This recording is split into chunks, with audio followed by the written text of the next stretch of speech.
Hey everyone, on this episode I speak with Jonathon Bates, the co-founder of AI and tech company PersuasionXP. He is also a master of the science of persuasion. We were introduced by a mutual friend of ours, Jordan Adams, who was a previous guest on the show and a mutual friend. And he said, look, you have to speak with Jonathon. You have to speak with him. And I said, why? And he said, well, because you guys are operating in a similar sort of space. He says, I'm at the intersection of introversion and sales and leadership, because I think introverts are the best salespeople on the planet. And Jonathon runs a fascinating company where he's personalizing content based on your personality. And I said, that is absolutely fascinating.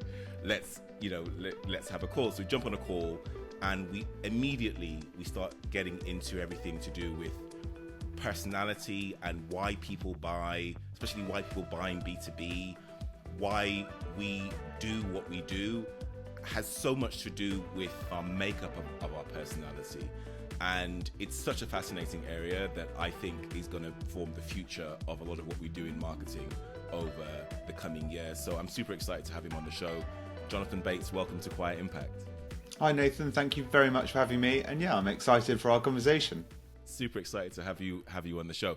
So for those that don't know you, can you tell us a little bit about yourself and about your journey? Yeah, sure. So my name is Jonathon Bates. I've been in marketing since I left university 20 odd years ago. My journey was that I grew up as an absolute sports nut and fanatic. So when I left university, I went into sports marketing and had an amazing time, really followed my passion. I worked in sort of various areas of marketing. I worked in PR. I worked in a very niche area of horse racing for several years. I then went to a larger sports marketing agency where I worked on Commonwealth Games and Olympics and with a number of individual rights holders and sports bodies, which was just a fantastic time. And then I met a girl who went on to be my wife at that agency, and we thought it'd be a terrible idea to work together. So I then moved on to another agency which had more of a strategic focus. But then the big sort of epiphany for me was when I was on a podcast as a guest about 5 years ago, and I was with someone called Dr. Paul Marsden, who's a consumer psychologist. And we were talking about personas and marketing and so forth. And he sort of had a wry smile and sort of said, well, you marketeers, you tie yourselves up in knots. It's much, much simpler than you think. And he introduced me to the concept of personality, which is essentially that as humans, we are made up of personality types. And as humans, we all have a mixture of personality types within ourselves, but we all have one that's more dominant than the other. And that we are massively influenced by our dominant personality trait. And that was a massive light bulb for me, because for the last 15 years or so, I'd been working very closely with my clients, building campaigns, and then suddenly a marketing director or C-suite would come in and go, I don't like it. And you'd just be like, what do you mean don't like it? This is great. This is fantastic. And I realized at that point, not everyone sees the world in the same ways. And I think of personality as a little bit like having different color lenses in your sunglasses or your glasses. It's just the way in which you view the world. And then I suddenly realized, if you pitch different things to people differently that matches their personality, then that's why they all like it. And so that was a really big light bulb moment for us. So I went away and just read and consumed so much about the psychology of persuasion and personality. And my consultancy, Thoman, started to offer that to businesses. And it took us from working with small, high-growth businesses to working with massive global corporations, multi-billion-dollar corporations. And that was fantastic. But then that led to the inevitable question was, well, if you're saying that people think differently, are you saying we need different content and different assets for different personalities? And ideally, yes. But most people don't want to have to pay double or 3 times the amount for their content and assets. Suddenly, when you tell people you've got to have 3 times the variation. So what we did about 2.5, 3 years ago, we started to explore AI and could AI be used to create personality tailored content? And we saw there was a demand for it. We saw that there wasn't a product that could really do it. So we went off and raised some money. And now here we are, where we have a tool called PXP, which can create very, very high quality marketing content to a level that we argue that no other AI tool can do, well beyond what a GPT or a Llama can do. But then also the trick is it can then also write for different personality types. So it allows marketers to create very effective, very persuasive content at scale and at speed.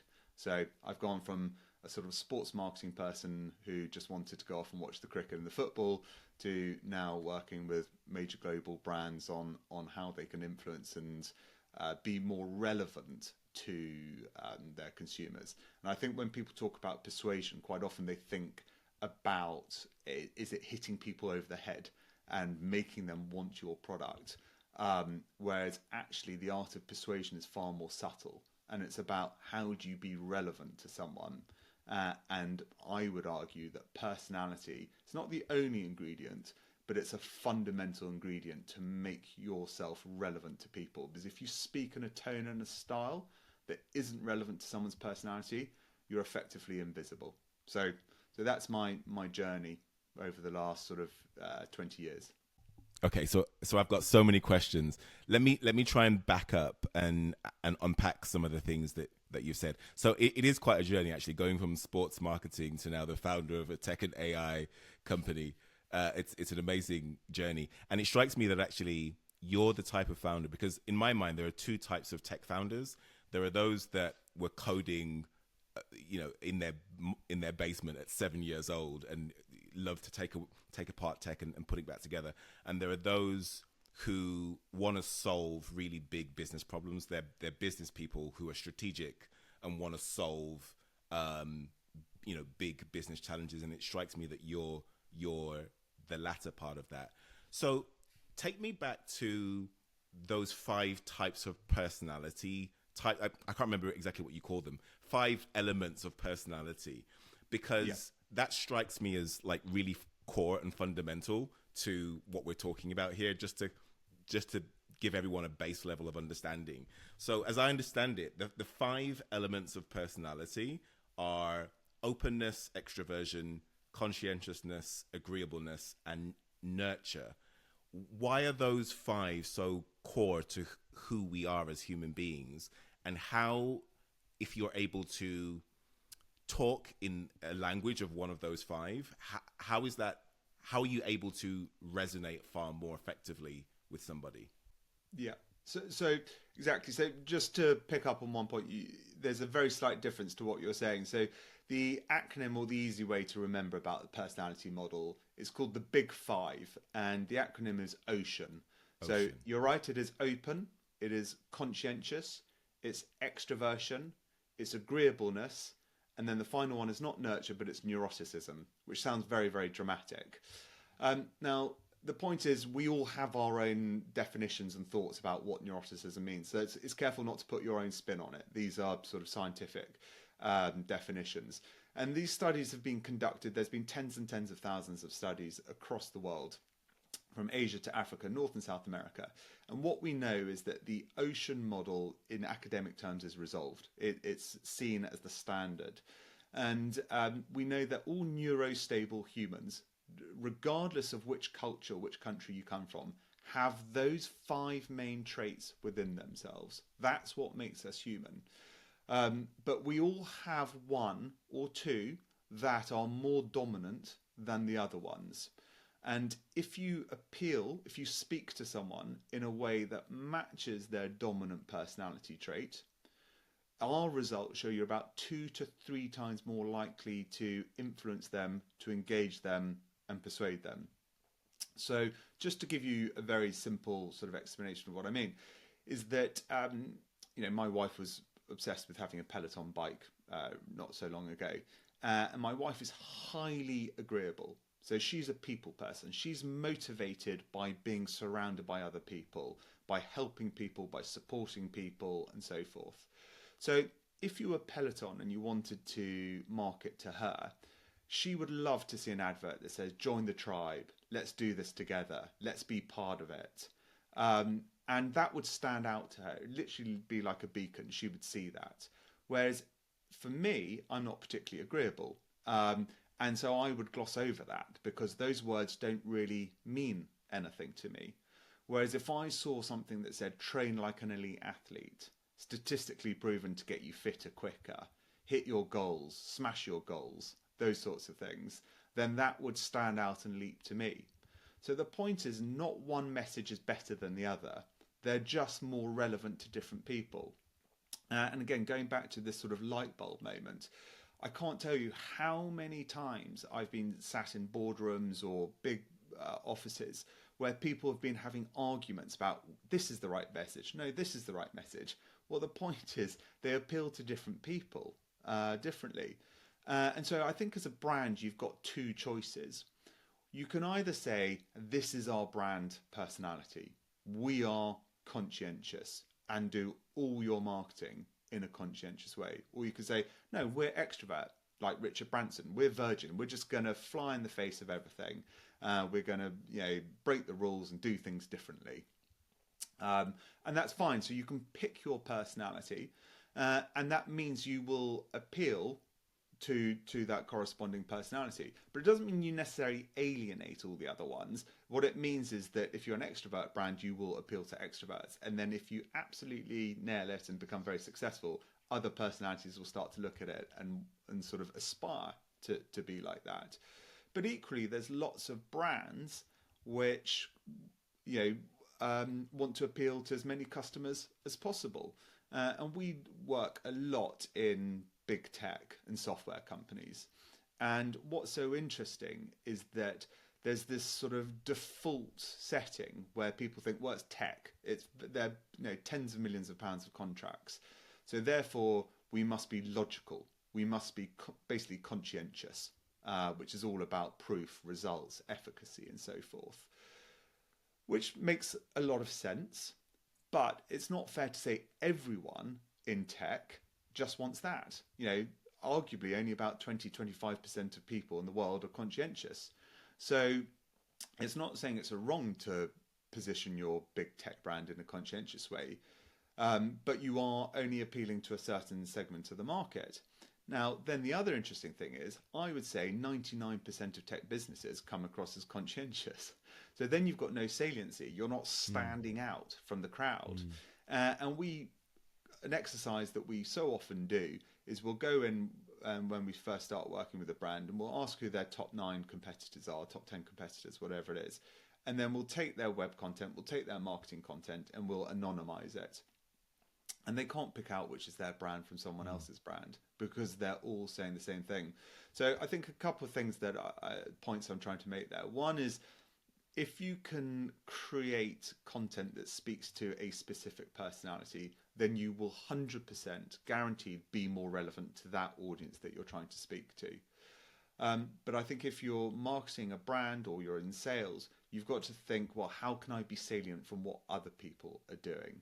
And so I think you have a choice. Do you have an overall brand tone of voice, but then you can create your marketing and sales materials so they're flexible. So you go, well, when I'm speaking to someone, I need to change my tone of voice. And I think sales is way ahead of marketing. And I know marketers will hate to hear that because of the classic rivalry between sales and marketing. But what great salespeople do, they intuitively read the room. They intuitively understand someone's personality. They know if they're big picture thinking people, and they will listen to them, and then they'll sell them the big picture. Or they'll listen to them and they'll understand if they're cross the T's, dot the I's sort of person. Sure. And then they'll position their product in that way. And particularly with so much of sales and marketing now, particularly within tech and B2B, you've got a buying committee. It's rarely one person that makes the decision. And so you're having to appeal to both sides of the committee. Now, with the Ocean personality model, there's 5 different personality traits there.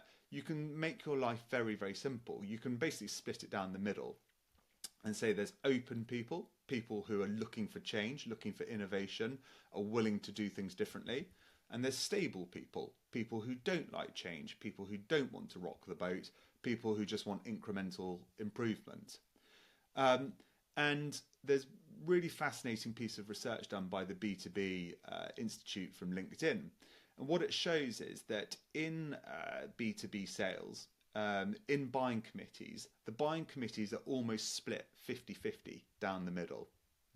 Because what happens is you've got the people who are receptive to messages, the people who are out there that the marketing messages land on. By definition, they're open people because they're out there. They're scouting for new things to hear. So they want to be told they can do things differently.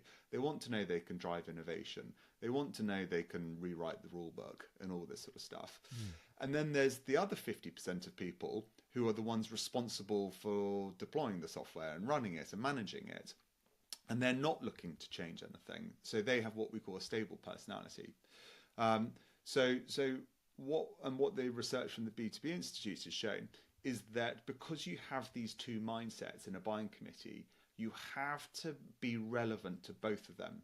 So if all your marketing is only ever in one tone of voice, you're only ever going to be relevant to half of the buying committee. And I go back to, I said, well, great, if you want to be a brand, you can just stick to one personality, like Virgin. Well, if you're buying a flight, there's probably only one decision maker in the family or so forth. But when you're talking about B2B sales, you've got to influence a very broad range of people. And a sort of fairly clumsy analogy I use quite often will be, if your passion is wine, say, and you open a wine merchant, would you just put one bottle of wine in the window and only stock one type of wine? No, it'd be crazy, because what if people don't like that wine? You're going to stock a range of wines. Fair enough, you might be specialist in South American New World wines, you might be specialist in French wines, but you're going to have different wines because you need to appeal to different people with different tastes. And it's the same in marketing. We're not all robots. And one of the things, I suppose one of my bugbears, is the use of personas. I get why we have them. They're hugely important to try and understand, okay, who are we speaking to? But when I see people say, well, all CISOs are this, and the classic thing is they're Chief Information Security Officer, therefore they must be conscientious. These guys are going to be risk averse and cautious. Well, not necessarily. Statistically, only 20% of people in the world are conscientious. Now, it's fair to say maybe more conscientious people are attracted into the CISO role, but at best it's only going to be 50% or so are conscientious. So that's the sort of complexity of personality. But equally, I used the word complexity. I don't think it is complex. It's a very simple concept when you get your head around it. Some people are open to change. Some people want stability. And all you have to do is flex your message to appeal to those people. And as I say, salespeople do this intuitively. Salespeople are chameleons. If they walk into one room and someone's flexible, they'll pitch it in a flexible way. If someone's stable, they'll pitch it in a stable way. And what we're saying is your marketing can do the same. Your marketing can have two tones of voice, and therefore you give something relevant to everyone. And people can go in and see all your marketing, and then, like the wine merchant, they've got something to choose. Something they see they like, they can choose it, and then they engage with it. And this makes a lot of intuitive sense to all of us because, I think the last time that we spoke, we talked about Netflix and the fact that Netflix spend millions of dollars on personalizing. What you see on your Netflix instance is very different to what I see, right? All the thumbnails are personalized to what you like and what you don't like and what you've watched in the past, etc. So that idea of personalization, I think people intuitively get. When it comes to the sales analogy, I like your point about the sales analogy because on one hand, yes, salespeople, we are chameleons. We can sit in a room of decision makers and understand this person is a little bit more analytical. I need to articulate myself in this way or show them data and information that talks to who they are. This person is a little bit more creative or spontaneous, so there's a way that I need to show up to that person. But in sales, in B2B sales, you're doing that quite often one-to-one. You're not doing it at scale. Whereas in marketing, you're speaking to people at scale quite often. Yeah. And for a brand, for a large brand or a well-known brand, generally they want to be known for something. They want to be, take the Virgin example. They want to be known as challengers, as innovators. I don't know if they still have that positioning now, but there's a way that they want to communicate to the market. And it almost seems as though from a sales point of view, you can be quite chameleon-like. Yeah. But for a brand to be chameleon-like, that feels quite... It doesn't feel as real to me. You've hit the nail on the head there. That when people are talking to us, they say, well, hang on, we can't have a brand that's schizophrenic. We can't have a brand that has all these different personalities. And they're right, but there is a way to do this. And again, it's much, much easier than you might think. So I'm all for having a brand having a strong personality. And the irony is that most of the big tech companies that we work with, when we read their brand documents, they all want to be brand leaders. So they all want to innovate. They all want to do things differently. But then when you actually read their websites and when you read their content marketing and you read their LinkedIn, it's all conscientious. That's hilarious. Because what happens is it's very easy when the ivory towers to say, we're going to be a brand leader. But then when the actual marketeers down in the basement are writing the copy, they're like, oh, it sounds a bit risky, this. I think we'll just write it in a conscientious way.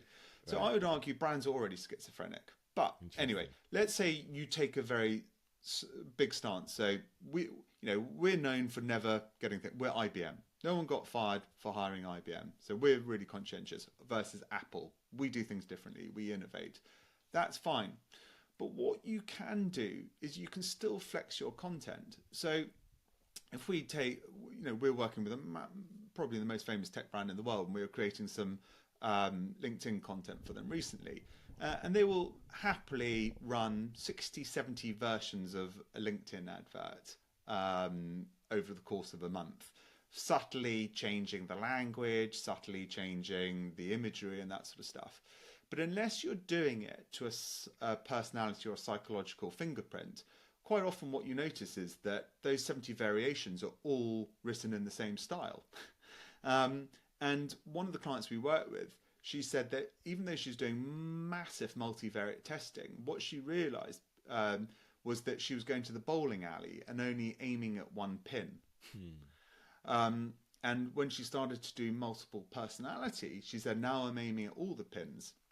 So my point is, you can still have the overall what the brand stands for, but let's say you're running 50, 60, 70 ads or even 5 adverts on LinkedIn. Why would you put them all the same? Goes back to the wine bottle. Why would you all have one? Because no one's going to look at those adverts and go, hang on a moment, I thought that company was extrovert. That advert looks slightly conscientious. People don't think like that. Yeah. Because at the moment, no one goes, hang on, HP Aruba said they were really extrovert on their homepage, but this advert looks really conscientious. People don't think like that. Yeah. All they'll do is and this process is called self-identification. And I think this is the real key. And if listeners take one thing away from this, I'd urge them, this is the thing to take away. But I always get asked, how do we know which content to serve to which people? You don't even have to worry about that. What you do is you create different types. So just let's keep it simple, open and stable content. And instead, when you're running your A/B tests, have a whole load of open content and a whole load of stable content. Put it out there and see what people choose. And by virtue of what they click on, you've then learned stuff about their personality. So the point is, you're not always trying to predict what people's personalities are. You're just putting choice in front of them. A little bit like the wine merchant analogy. All you're doing is putting different types in front of people and seeing which one they choose. And it's a little bit like, the red car question. If I asked you, I don't know if you've been outdoors today or down to the shops or travelled into the office or what have you, but if I said, how many red Mercedes did you see? Probably none. You probably think, well, I didn't see any. But if I ask you that question the moment before you step outdoors to go out for your lunch, guarantee you'll see about 7 red Mercedes because it's relevant to you. Whereas this morning when you were going outside, counting red Mercedes was not at all relevant to you. And what we're saying is if you put multiple versions of different personality tailored content in front of people, you are by definition making sure that there's always at least one relevant version out there for people to see. So it's not that your brand will seem schizophrenic. It won't, because people just won't see the stuff that's not relevant to them, and they will see the stuff that is relevant to them. And as I say, I would argue that lots of brands are fairly haphazard anyway in the styles that they write to.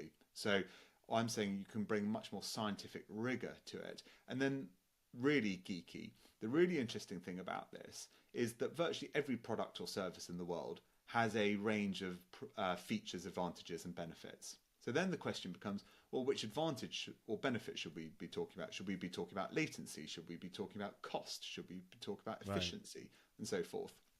Well, what you can start to do is say, well, let's run the latency message with open and stable people. Let's run the cost with open and stable. And what you start to see is that certain personalities respond better or differently to different benefits. So you get this incredibly rich data that comes back from your content that starts to say, okay, this benefit works very well when we position it in an open way, but it bombs when we do it in a stable way. But conversely, this benefit does really well with stable, but bombs with open. And then to take it a step further, if you start to attribute personalities in your CRM system, what you might then start to see is, okay, well, stable people were twice as difficult to get into the funnel. They're twice as expensive. And so, traditionally the digital marketing team goes, great, we need to focus on the people who are cheapest. But if you tag them and attribute them and follow that through to the sales cycle, you might find out that the stable personality who's twice as expensive to get into the funnel actually go through and they're twice more likely to sign a £10 million contract. So it allows you to understand more about where the leads come from and how the leads behave as they go through the sales funnel. So it's just so powerful that, and if you're not sort of giving all your content a sort of digital fingerprint, a psychological fingerprint, then you are just being scattergun, spray gun. So that's why I passionately believe, and I know you've asked me this question before, where do I see the future going? I honestly believe that within the next 5 years, personality marketing will be a standard language. It will almost replace persona. It will be the default go-to. It's interesting, in the 18 months or so that we've really been pushing this hard from our tech platform point of view. 18 months ago, no one really knew what personality was. Now virtually everyone is like, okay, I've got a vague concept of this.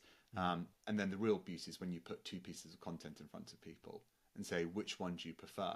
So that's kind of our magic trick. We put two pieces of content in front of people, and so long as we've got two people in the room, we can pretty much always guarantee one will like one will like the other. That's interesting.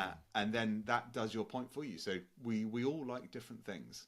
So that is the power of personality. This is A/B testing on steroids. I can see that. And look, I think people get it as well, because people do judge books by their cover. The headline of a book can make the difference between it being a New York Times bestseller and just being a dud. So copy and headline, slight variations. I think it was David Ogilvy that said you've spent 78% of your ad budget just on the headline alone, because if people can't get past that, then you've got pretty much nothing else. So I totally go along with that. The question that I have is, who are you right for? Because it seems to me, as you're speaking, I can see so many different applications for so many different types of businesses. I can think consumer businesses, B2B businesses, tech, pharma, financial services. There are so many different types of businesses that this is right for, and so many different applications and use cases. But who are you most right for? Well, I suppose a good question. You're right. I honestly believe it should be applied in all forms of marketing, because as long as we are marketing to humans, you want to target by personality. We have evolved this way for the last 60,000 years. It's not going to change in the next 5-10 years, or however long my careers last for. So it's here to stay. But personally, where does our business make the biggest difference? Well, I think we've got two core markets. We've got one which is the sort of strategic service that we work with, and that's with the really big global tech brands sort of starting to think, okay, how do we differentiate ourselves? How do we give every piece of content we ever write a digital fingerprint whereby we're actually gathering knowledge from it?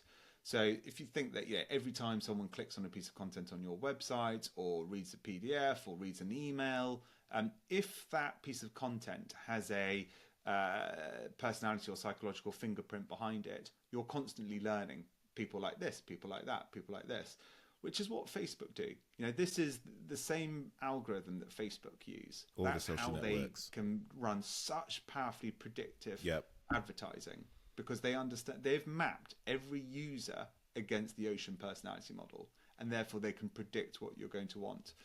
So I think there's a big strategic piece to be done with the big brands. But then I suppose my passion, I came from working with startups and small growth businesses, which is why we've developed this AI tool, which is going to be released in earnest in late January 2025. And that's a self-serve tool. So think of it like GPT, think of it like Jasper or something like that. But rather than just being a content creation tool, it's actually a marketing assistant. There's an AI agent in there that's trained as a marketeer, but also trained as a psychologist. So within 3 or 4 questions, it's asked you it's drawn the brief out of you. So you don't have to be an expert briefer. And it'll understand how to position your brand. You'll then be able to create most forms of marketing content. So and we're focusing on B2B here. So whether it's a LinkedIn advert, an Instagram advert, an email, a landing page, or what have you.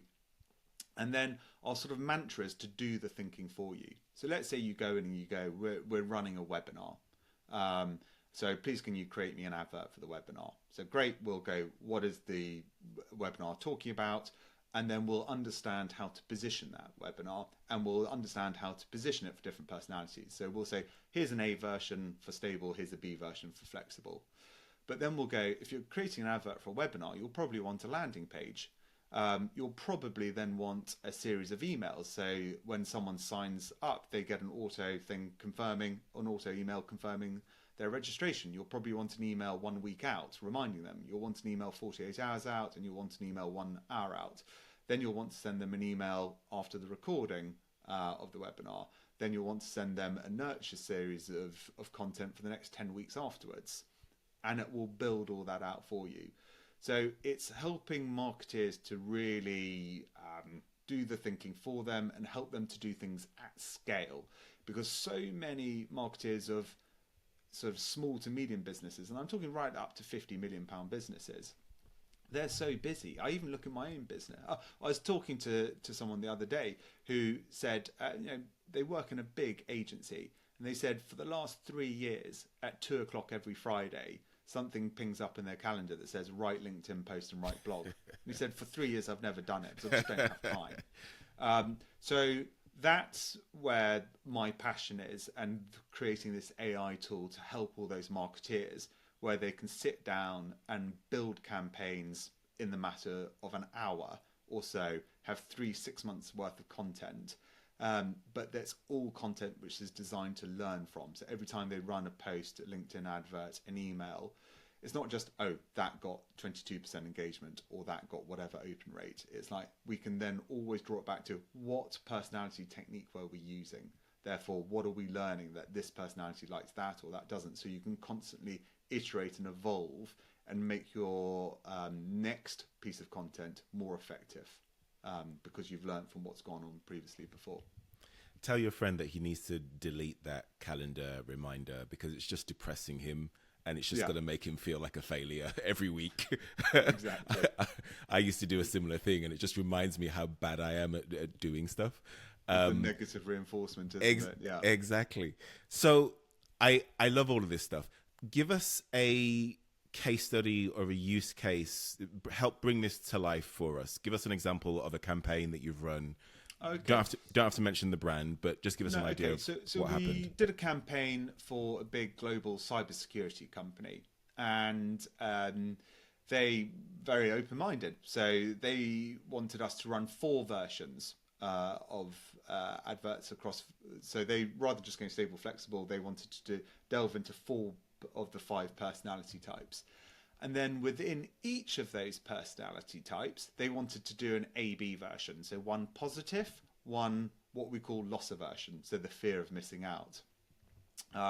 So we basically had 8 versions. And then we did that across 2 benefits. And I think one was time saving, one was cost saving. So 16 versions of adverts. And what we saw, that every single one of those 16 adverts performed above their benchmark of what they get on average. So just by injecting personality into it, all of our adverts were more relevant. But then there were a couple of really interesting learnings. Was there were very clear winners of which style of advert worked, but they didn't equally correspond across the different benefits. So it goes back to this point I was saying earlier, that the open personality worked really well with latency, but it didn't work so well with cost saving, and so forth. So you could start to see very clear patterns between which personality worked with which message. And then the campaign was run across Benelux as well. So it was really interesting that you could start to see different patterns in different countries. So as I said, personality is universal, but some countries, different cultures, mean that some people, you're more likely to maybe have a dominant personality in one country than another country. So just very sort of stereotypically and generically, Far East Asia, people might be more conscientious, rule-driven, and people in America might be less rule-driven and more open. So you start to get those sorts of patterns. Yeah. So we were able to see that different personalities responded to different messages. We were able to see that different countries responded differently with different personality types. And then really interestingly, the B version of every advert, which was the negative one, the loss aversion, performed on average about 50% worse than the positive version. Now, that initially was quite surprising, because anyone who's read Daniel Kahneman or understands System 1, System 2, part of his brain and so forth, and he won the Nobel Prize for this, he shows us that the power of loss aversion should be twice as effective as the power of doing something positively. So we fear losing out on things. We fear bad things happening to gaining us. Something. But we were finding they were performing half as well, which seemed to go against this Nobel Prize winning research. But when we looked at all their competitors, guess what? They're in the cybersecurity space. So every single one of their competitors uses loss aversion. So what we realized was that when we did the loss aversion versions of our adverts, there was less saliency between the competitors. It's what cybersecurity officials hear the whole time. Yeah, exactly. Professionals, not officials. Yeah. We were just telling them the same thing over and over. There's no differentiation. But yet when we had adverts which were posed in a positive way, in an extrovert way, which I can tell you they were pretty skeptical about, being like, really? Are you sure? They performed sometimes 3 to 4 times more effectively. Interesting. Because there are extroverts out there in cybersecurity who are yearning for this information, but also it was just different. It's different. All the other stuff which people just see. So it was a fascinating program that we've been running with them, and absolute concrete proof that different personalities respond to different messages, but also this importance of being salient from your competition. Love it. Jonathon, I can't let you go without asking some of our favourite quick fire questions. So now's our speed round. So I'm going to ask you some sharp questions. I want you to respond as quickly as you can. Not too much thinking about it. Okay. Tell us about a time when you failed and what you learned from the experience. Okay. Probably early days of building the tech business. Assuming that just because I had an idea, people would want it. Assuming that everyone thinks the same way as I do, which is fairly ironic because that's Literally what part you're of my selling. business. But I'd never run a tech team before, and it is absolutely fascinating to see how I'm not a tech person. I'm a problem solver and I'm a people person, and how they view the world so differently. So I would take it for granted that when I said something, it meant if I say X, I assume it means X. But what was so interesting, I was talking to people, I said X, and they interpreted it as Y. That was I call that a failing because I didn't drink my own medicine. And working, it was the first time in my life that I'd really worked with a group of people who saw the world differently to me, had different skill sets, because I've always been in cozy world of marketing with marketeers. So that was a massive learning for me. Tell us about some of your early mentors. Who inspired you to think the way that you do in marketing and business and problem Okay. solving? I was very lucky when I came out of university. I got a job in a very, very niche horse racing PR company. And it was a tiny little office above a travel agent on a high street in Berkshire, tiny little room. And my boss was in his late 60s, very old school, been a journalist himself, sat there smoking a pipe all day long. And he used to get me to write press releases and or articles and things for magazines and so forth. And he used to just go through them with a big, powerful red line. And I'd be like, what do you mean that is It's good? all right. And he really taught me the power of words, how people put so much meaning to words. And it's not just a throwaway comment.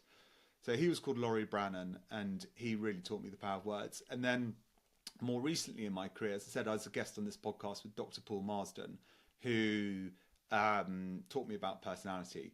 And we're very lucky he is an advisor to our company now. And it's like having a therapy session every time I speak with him because he just makes it so simple. And I think as marketeers and salespeople, we're very guilty of overcomplicating things. Sure. And his point is understand what people want to hear and tell them what people want to hear. That is the art of sales and marketing. Sounds pretty straightforward. What does someone want? And we all tie ourselves up in knots of how do we position our product? Your product is irrelevant to begin with. Your starting point should always be what does that person want to hear? And then you go away and you think, okay, how can I align my product to fit with what they want to hear? And we know most marketeers and people know that, but it's so hard. We all default to talking about our product. So Paul is a huge mentor of mine as well. What's the most interesting thing that people don't know about your background? Well, I've got a very, I suppose I've got a very dull background. I suppose I'm sort of 2.4 children family. I grew up my father was in the Navy, grew up in the south of England. I suppose what was slightly quirky about me as a child, I grew up in a house with loads of animals, dogs, cats, budgies, ducks, geese, animals everywhere. And I really have no interest in animals. And it's an interesting thing. It's almost like a dirty word to say. My mother's like, you can never trust someone who doesn't like animals. And my mother-in-law says that as well. But I've always been fascinated by people. And I could never understand why people got so excited about a dog or a cat or something. I'd be like, but there's a human over there who's so complex and so interesting. And why are they wearing those shoes? Why are they wearing that coat? And I suppose that I didn't really realize as a child, but I think I've got this slight obsession with understanding people and understanding patterns of behavior and so forth. So that's my sort of, I suppose, dark secret. I'm not a huge animal lover. All the dog lovers and animal lovers are going to be after you now. Yeah, that's it. You're dead to them now. Tell us about some of your favorite books, marketing related, business related, or not. So I try to read a lot because I think it's really important to be a sponge of information. I suppose my interest in this got ignited. I read Inside the Nudge Unit. I think it's David Halpern who talks all about, you know, how the government used nudge. That really got me thinking about these things. The fascinating book by Phil Barden called Decoded just makes it incredibly simple and explains, decodes why we behave in certain ways. Why do we feel that certain Coke bottle is more premium than that can, or so forth?